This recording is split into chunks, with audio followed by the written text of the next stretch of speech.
Mnyama ambaye anafaa kuuawa ni huyu mjusi kafiri. Mtume sallam anasema katika hadithi ndani ya Sahih Bukhari, uqtulul wazagh fa innahu kana yanfukhu an-naru ala Ibrahim, muweni huyu mjusi kafiri huyu, kwani yeye alikuwa akimpulizia Nabii Ibrahim moto iendelee kuwaka.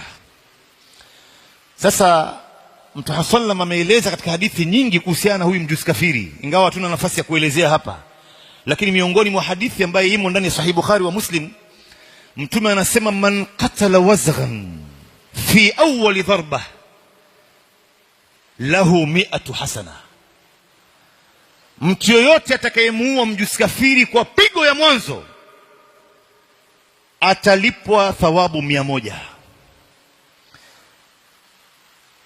Katika hadithi inavyoendelea, ukimuua katika pigo la pili, mfano umempiga pigo la kwanza hakufa, ukamkata mkia, pigo la pili ndio ukamuua, basi thawabu yako inapungua, pigo ya tatu inapungua zaidi. Unajua ni kwa nini?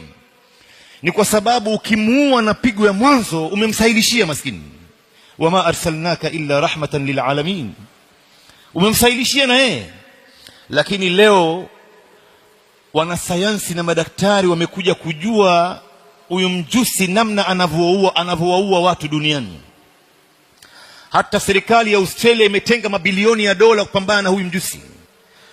Huyu mjusi ameua watu wengi ndani ya manyumba zao bila watu kujua.